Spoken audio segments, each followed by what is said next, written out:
Guys, we are back for another episode of Real Talk with David, and today's episode might be a little bit different because typically I have a guest with me, and yet today we're gonna do just like a little ripped from the headlines type of episode with some things that are going on in the industry. And so you guys will have to tell me if you like this format and if it's something that I should do more of. I've toyed around with this idea of just like doing these like micro episodes with some of the things that are going on around the country and in our industry and in business.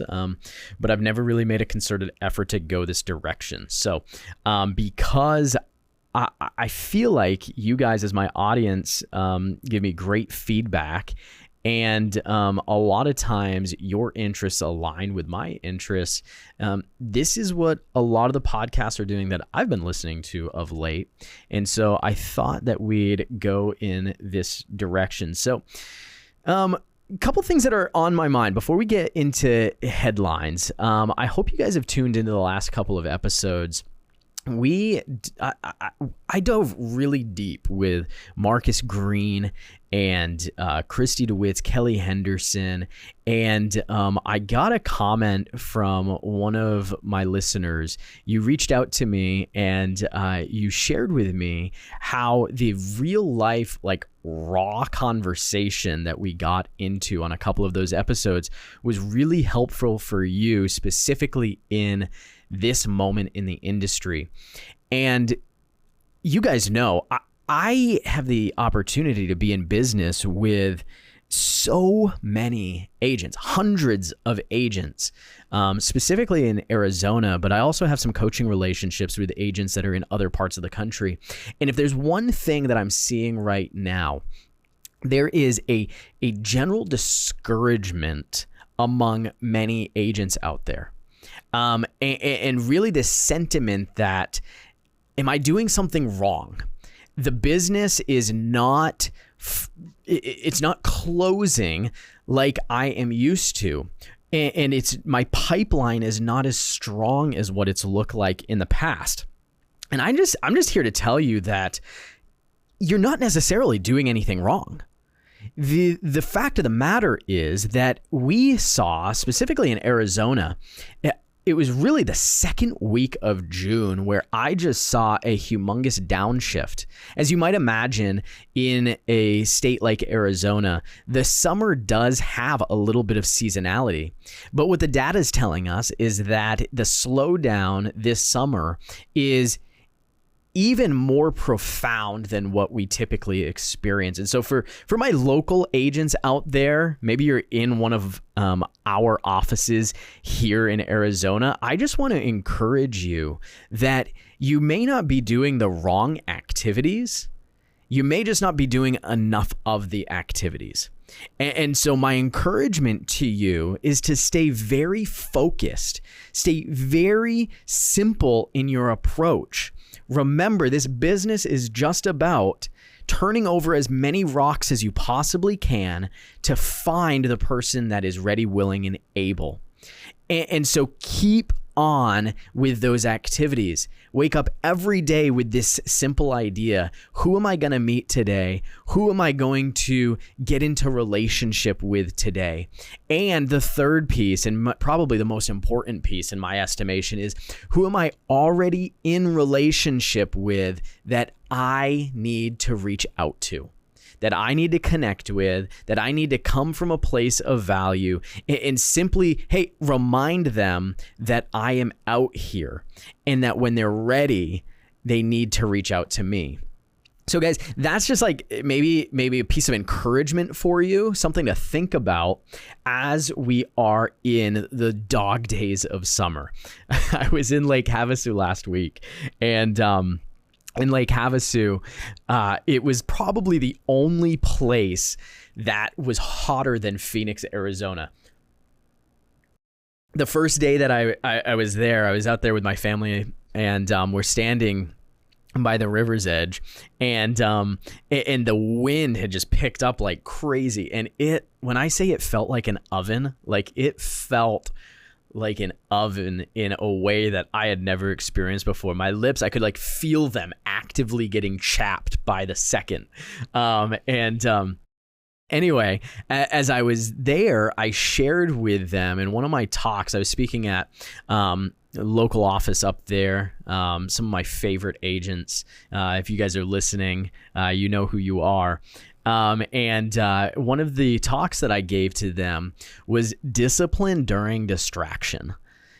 And I just want to share those 3 ideas with you guys because it goes right along with what I've been talking about so far. When the motivation wanes, right? Like we're in the summer, we are tired, we're not seeing the immediate return that we like to see in our microwave culture. There's this idea of delayed gratification. What I want you guys to remember, and I'm a firm believer, this kind of was a viral idea.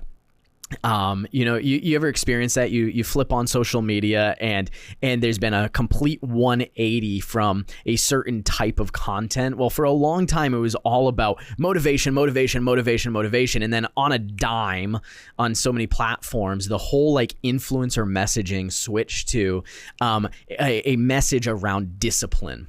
And while I kind of hate social media for these like turn on the dime type of things, like I do think there's validity in what so many influencers were saying, which is that discipline is going to outperform motivation every single day. And it will, because there are times where you and I roll out of bed and we're not motivated to go to the gym. We're not motivated to pick up the phone and make those 5 phone calls. We're not motivated to actually put the strategic financial spreadsheet together. We're not motivated to negotiate the lease that we have to negotiate. But the thing that keeps the top business people going is that they have a level of discipline that carries them through even when they're not motivated. And here's just 3 things I've learned about discipline. And guys, I'm no David Goggins by any means. I am David Morse, and I need this message as much as probably all of you need it.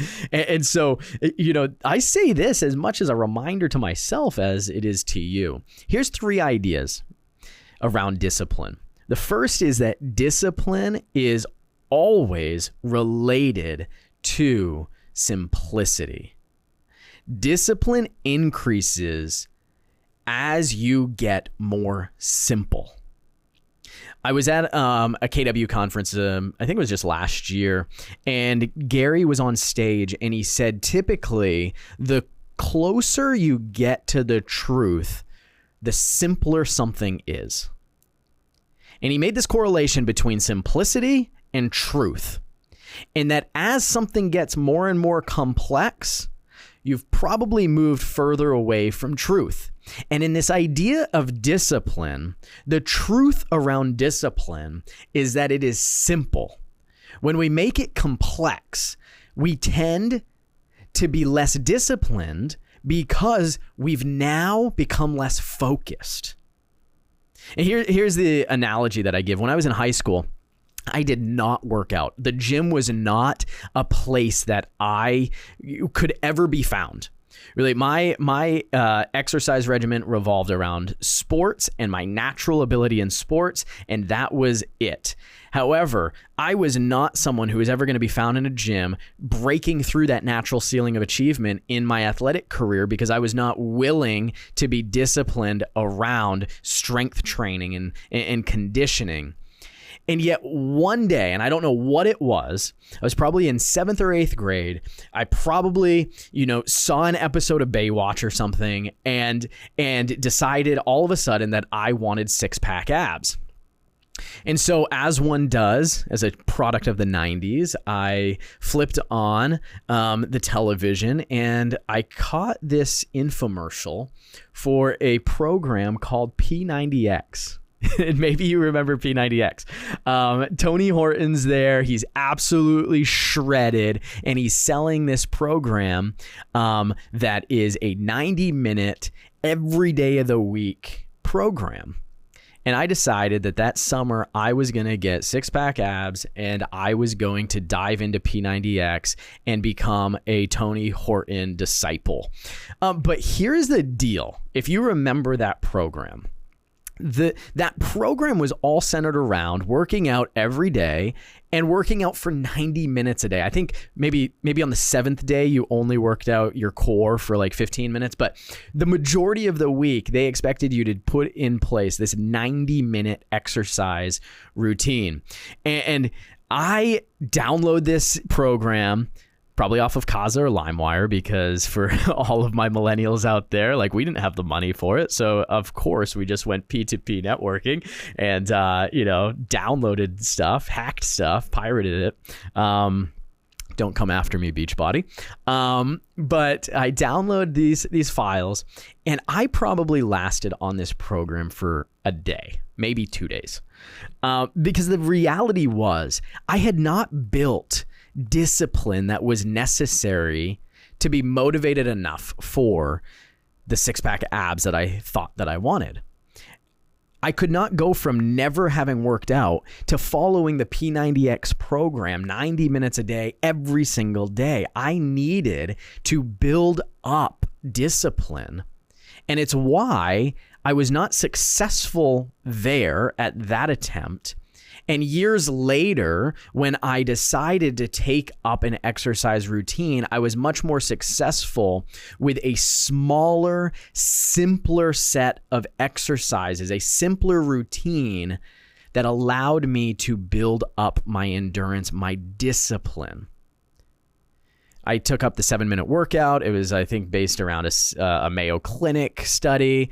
And literally, it was just a 7-minute a day workout. And I said to myself, you know what? I can commit to 7 minutes.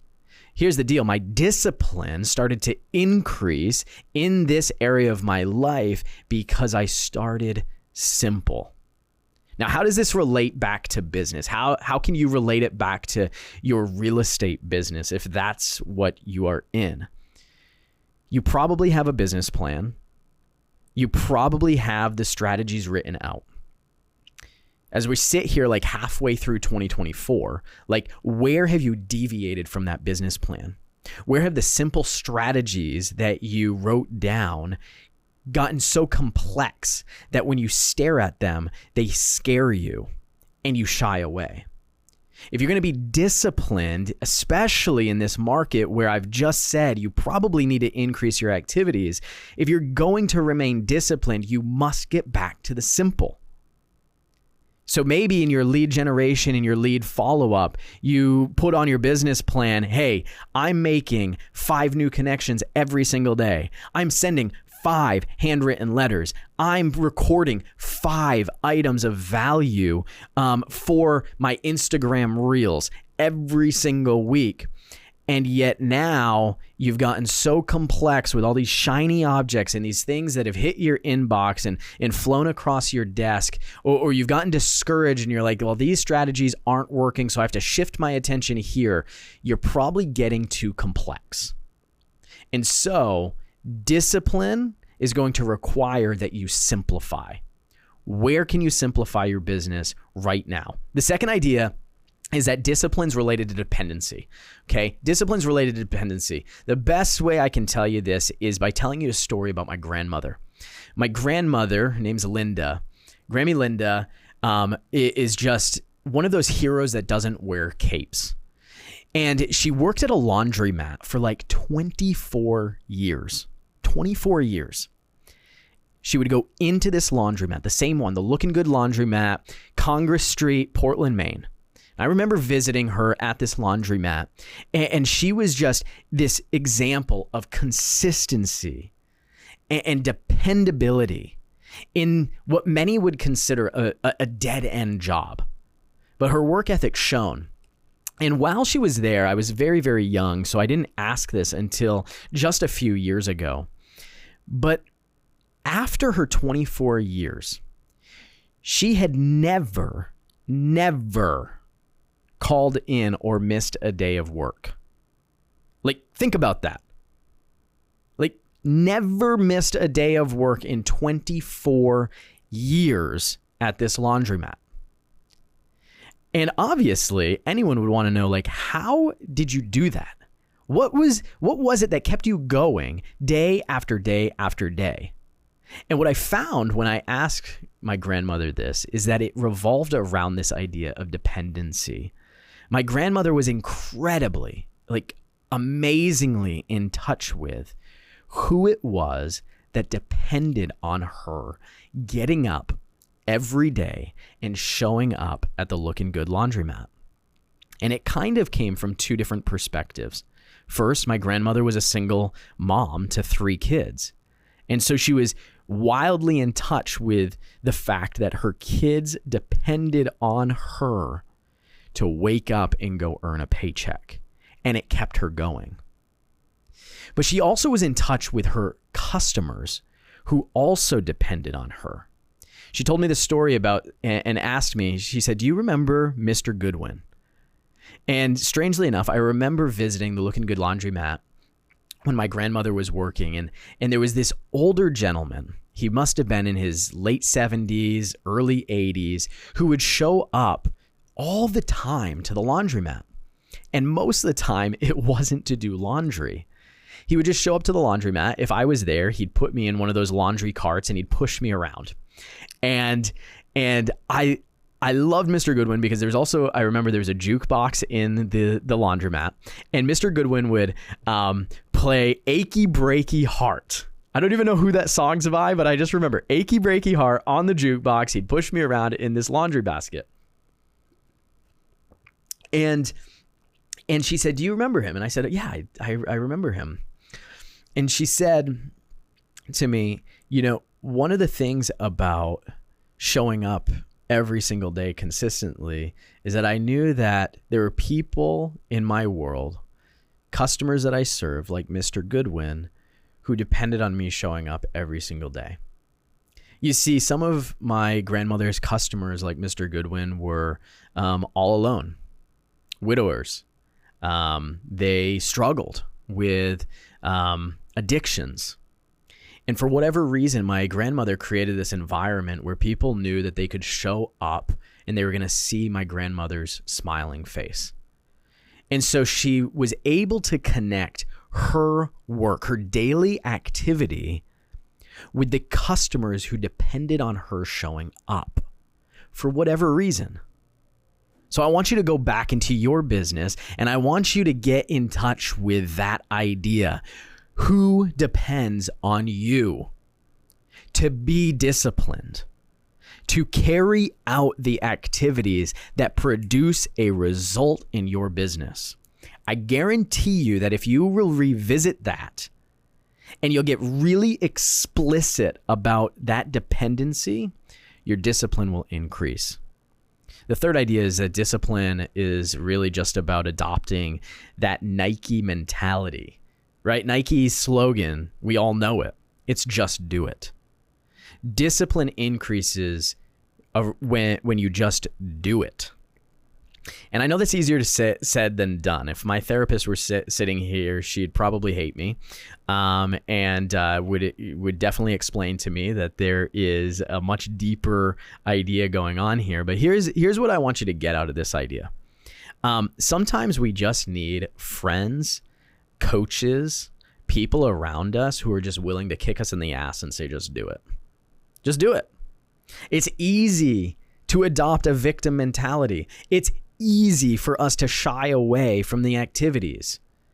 We need relationships with people who care about us enough and are tapped into our long-term goals and vision for our lives enough to say, dude, suck it up and just do it.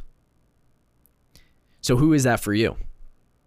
And let me maybe put these guardrails on it. I don't personally think that's your spouse. I don't personally think it's your kids. I don't personally think that it's someone who works for you. This needs to be an outside, nothing to lose, nothing to gain type of person, relationship in your life who knows when to kick you in the ass and say, just do it. Or on the flip side, and maybe this is just as powerful, who can say, just don't do that. Just don't do that. Because there's things that we need to say yes to every day, and there's things that we need to say no to. And we've got to have people around us to help keep us disciplined. So, guys, that is just one idea that I hope can resonate with you as you consider where you're at in this time of year when maybe motivation's waning during the dog days of summer. All right, let's transition to a different segment here. Some things that I have been seeing out there, some different headlines. How about this? I'm sure you guys saw this, and I'm curious how this plays out.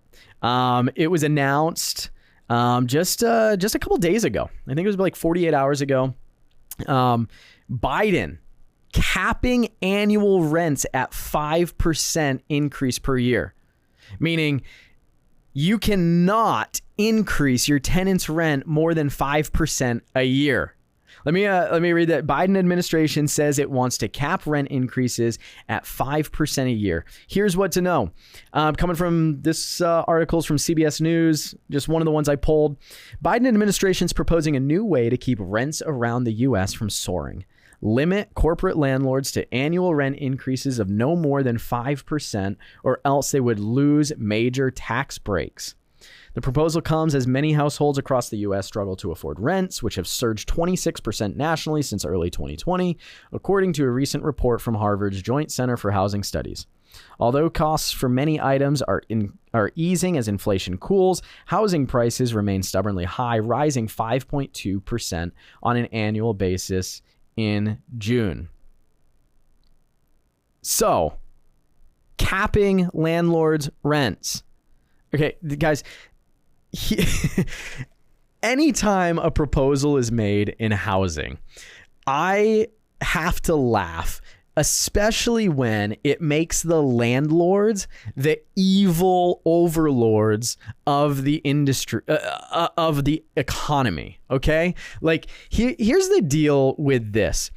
This article says housing or rents have surged 26% nationally since early 2020. Here's what I have to ask. What hasn't surged since 2020? What about inflation? What about insurance? What about taxes? I mean, 26% nationally since 2020. That is such an arbitrary... Guys, we're talking almost 5 years. Of course, rents have increased year over year. Have you looked at your insurance bill? I mean, I don't own a lot of properties. My portfolio is primarily made of single family and duplexes. And here's what I can tell you. The insurance premium alone on my single family and duplexes probably accounts for that same increase year over year. Guys, this is, in my estimation, I'd love for you guys to sound off on this. In my estimation, this is just a wild proposal to gain eyeballs and voters, okay? I don't care what side of the political spectrum you're on. This is not a Biden bash or a Biden endorsement any more than it is a Trump or an independent RFK endorsement or slam, okay? This is a headline to gain voter eyeballs. And of course, any voter that's out there is going to look at this and go, of course, if I'm a renter, which, guys, half of the U.S., okay, half of the U.S. would fall under this type of proposal, okay, meaning that they rent from a corporate landlord. I can get into that in just a second. But the population that falls into this category, of course, is going to look at this and go, yeah, I don't want my rent increasing more than 5% every year, and chalk one up for that side of the aisle. Like, so I get, like, I don't like not understand what's going on here when these proposals come through. But the fact of the matter is it doesn't solve anything. It does not solve rising rent prices. It does not solve affordable housing because nothing else stops here. Okay, so what happens? All right, you cap the rent at 5% annually. Well, do you think that landlords are going to continue to keep their buildings up and provide a more quality product for their people? No, we're going to cut. Guys, this just happened. One of my single families. Okay, let's say I was affected by this. All right. My manager says to me, hey, we need to paint the porch. We need to install some slip-free over here on the front entryway. Hey, we need to pull down this it escapes me, whatever it's called, the fascia, and we need to rebutton this up. It's going to help protect the property. Oh, and by the way, let's go through and let's repaint this part of the house. I'm going to look at my increases everywhere else and go, heck no, I'm not doing those things. Do this because it protects the property, but you know what? We don't need paint on the porch. The pressure treated wood's fine. Leave it alone. That's what's going to happen, guys. This doesn't necessarily solve the wider picture of what's going on. So here's a couple things on this. So when it says corporate landlords, what you've got to know, okay, under this proposal, if this legislation actually were to occur, this is only going to affect those property owners who have more than 50 units. Okay, so if you're in the real estate game and you serve, you have a lot of clients in your database who are investors, know that this is not something that's going to affect them unless they have 50 or more units. So you may have customers who have portfolios that exceed that size, but for those who don't or nowhere close, an item of value may be just a phone call to talk to them about this. Right? Provide value to them. Hey, did you see this headline? Are you curious about how this may affect you? What questions do you have? Hey, I want to make sure that you caught the nuance that based on my understanding of your portfolio, this would not affect you as it stands now. So just my perspective on something that you may be able to talk about when it comes to this. So yeah, I mean, is this something that you think is good for the industry? Is it something that solves a problem? Is it bad? Is it a combination of both? What's the tax strategy or the tax benefit that this proposal seeks to cut away from the corporate landlords? Well, let me read through that. It's accelerated depreciation, which you probably could have guessed. So here's how it works. The rent cap, which would need to be enacted through legislation, would require large and mid-sized landlords to cap annual rent increases to no more than 5%. Those that failed to comply would lose the ability to tap faster depreciation that's available to rental housing owners. Obviously, a humongous deal, as depreciation is one of our biggest advantages in real estate investing. The law would apply only to landlords that own more than 50 units, and the Biden administration said it would cover more than 20 million units across the U.S. That accounts for roughly half of the rental market, as I indicated a few minutes earlier. Accelerated depreciation is a tax strategy, for listeners that may not fully understand this, a tax strategy that allows landlords to front-load costs associated with their properties, such as wear and tear. It's useful because such write-offs can lead to paper losses that allow landlords to offset income from rent. Residential landlords can depreciate their properties over 27 and a half years compared with 39 years for commercial landlords. The risk of losing the tax benefit would incentivize landlords to raise the rent less than 5% per year because keeping the depreciation would prove to be a better deal financially, senior administration officials said on the call. So there you have it. It's the accelerated depreciation that they are threatening to remove from corporate landlords if they are going to levy greater than 5% rent increases on their tenants. So we'll see. My guess is that this goes nowhere, that it is part of the 72-hour news. Are we on a 72-hour news cycle? I feel like we're on a 24-hour news cycle, honestly. Like, get this. I'm recording this,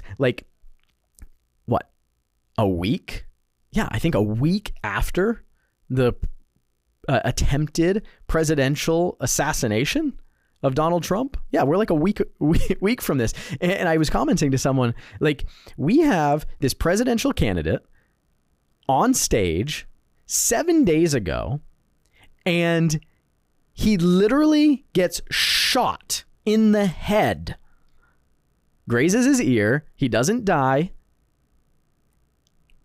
and it is in the news cycle and pretty much disappears from the news cycle.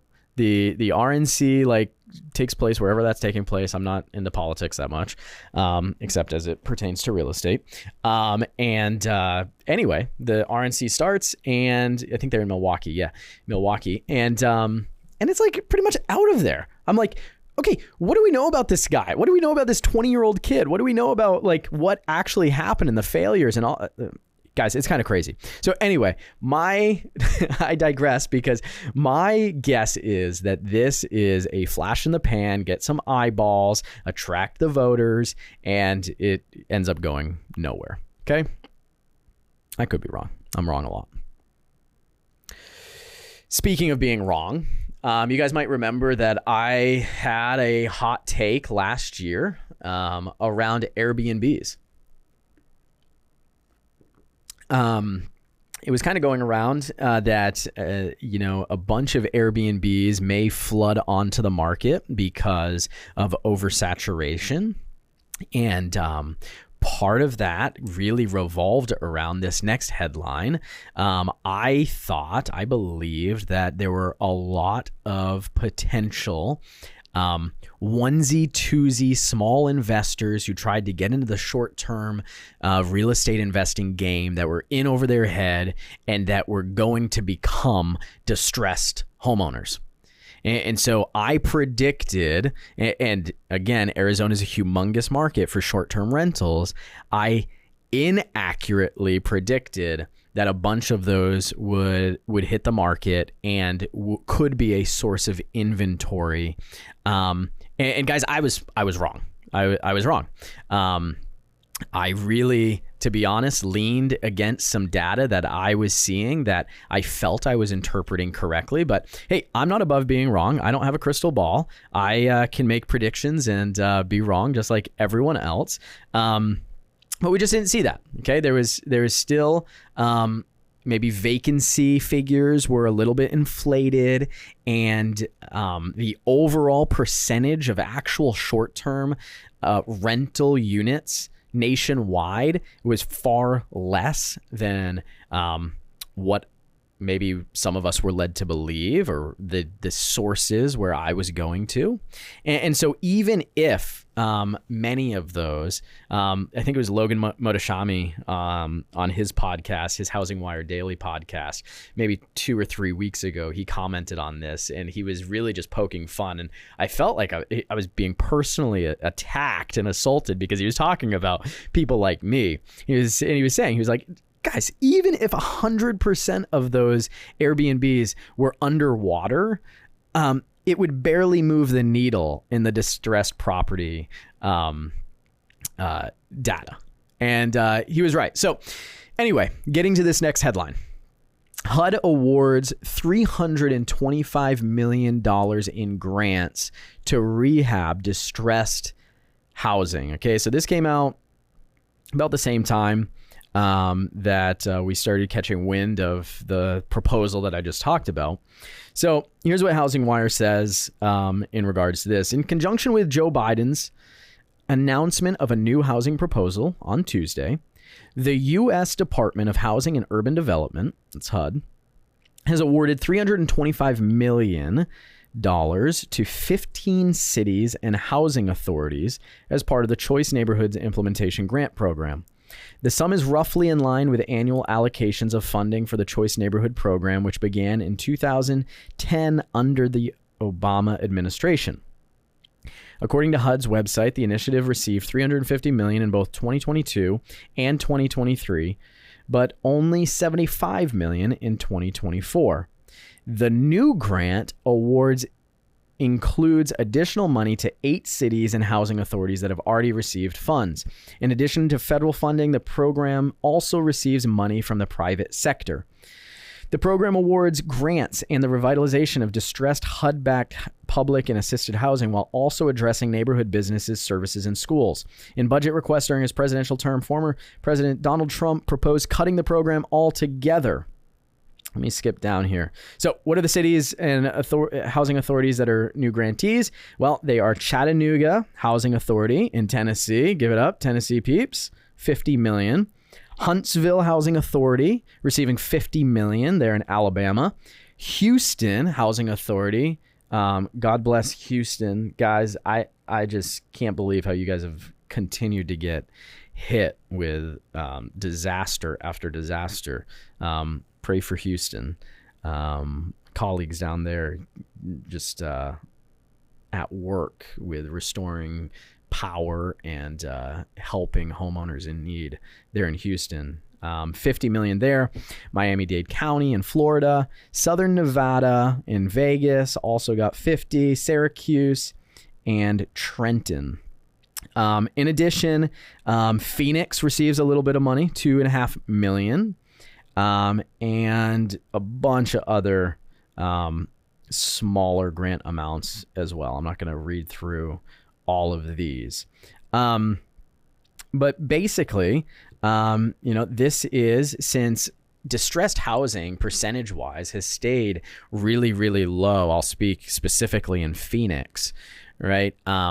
This could give just a little bit more incentive to those fix and flippers who are rehabbing properties out there. So interesting money to be available if you are in any of those specific cities and housing authorities. So just something that, since it affects a large number of housing authorities across the country, probably a large amount of you listeners, something that if I were you, I'd dive into a little bit, and I would perhaps be creating some content around this headline. How about this? Realtor.com's been absolutely just lighting up CoStar. CoStar owns Homes.com, and been absolutely lighting them up since really, I think last June or July, just around their traffic claims.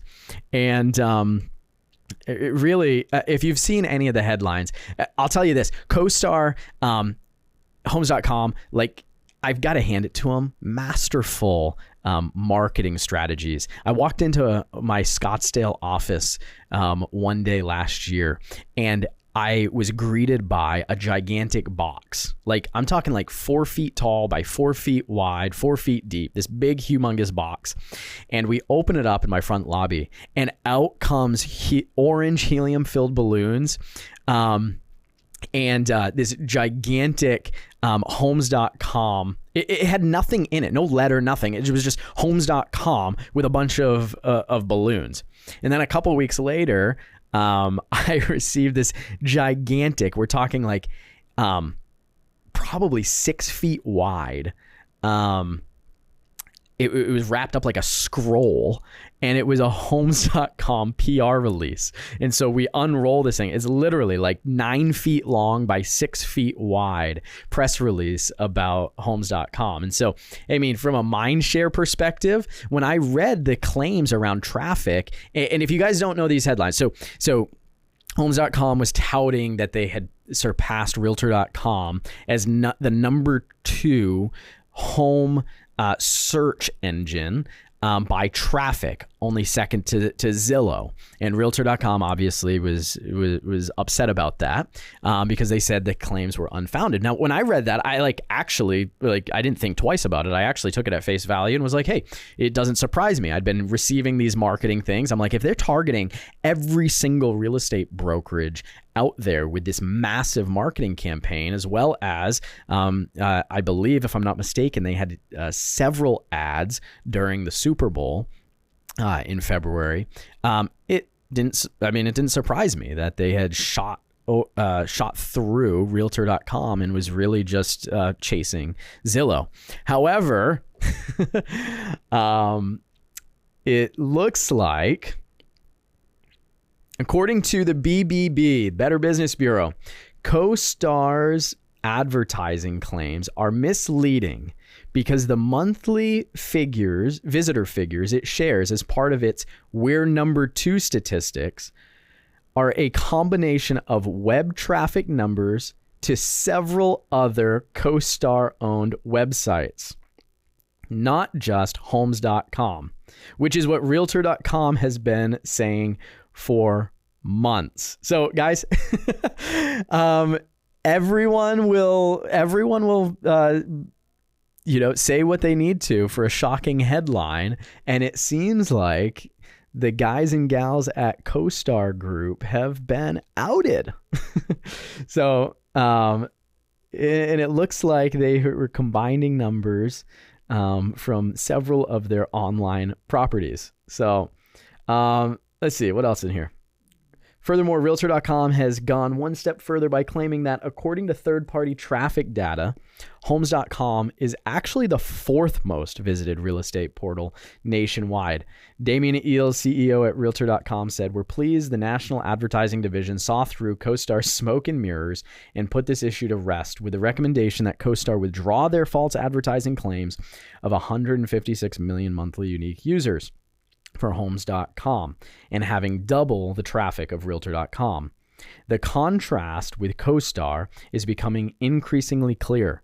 CoStar has misled Homes.com customers while Realtor.com has remained focused on growing a quality audience and quality leads for both buying agents and listing agents."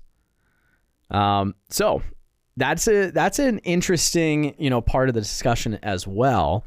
It's not just consumer facing, but it's also, this impacts the pocketbooks of agents and brokerages out there when we are thinking about our strategies around lead generation and lead acquisition, right? Many of our agents, many of you guys as brokerage owners, you purchase leads and we rely on this information. And so, hey, this is, I'm sure, going to have a negative implications, going to have negative ramifications. It's something that if you're purchasing leads, you're definitely going to want to address and think through. But it's a headline that I don't want you to miss. The interesting thing is that, you can either relent and try and save face if you're CoStar, or you can dig your heels in. And it seems like CoStar is going to continue to dig their heels in. This article says they remain steadfast in its belief that it's still number 2 portal. Their group's general counsel, we all love lawyers, Gene Boxer, says, quote, "Homes.com is the number 2 most visited residential real estate portal, far surpassing Realtor.com. And the Homes.com network has double the traffic of Realtor.com. Goes on to say, apples to apples, Realtor.com is losing the portal wars and losing big. Consistent with the national advertising's decision, CoStar will continue to advertise that fact and disclose the number of unique visitors to the Homes.com network and Homes.com. Realtor.com keeps trying and keeps failing to hide the facts. We couldn't be happier to continue spreading the word about the success of Homes.com and in compliance with the NAD's recommendation, National Advertising Department or Division, the success of Homes.com network. So we'll see what happens in the days and the weeks to come as it pertains to CoStar Group and Realtor.com warring over home search traffic. Guys, it is an interesting time in real estate. We know all the changes that are coming up to forms across the country, many of those going into effect as we speak, all the way up to August 1st, August 17th. These are important dates. And so it's more important than ever that you stay tuned, that you stay locked in. And I hope that you found value in this different episode of Real Talk with David. Guys, episodes drop every single Tuesday. I'll be back next Tuesday with a great guest in conversation for you. I hope that if you're not subscribed and you just stumbled upon this episode, that you will take a minute to subscribe on your favorite platform: Spotify, Apple, iHeartRadio, TuneIn, YouTube. We are spending extra time and attention this year on YouTube. And so if you're watching this video out there, subscribe to our YouTube channel. And maybe most important of all, if you take just 30 seconds and copy the link on this episode and send a quick text to someone that you know in the industry, maybe another agent, another broker owner, someone who you think would find value in the guests that I bring and the conversations that we have, it would mean the world to me if you would simply share this podcast. Guys, this has been another episode of Real Talk with David. Go play all in.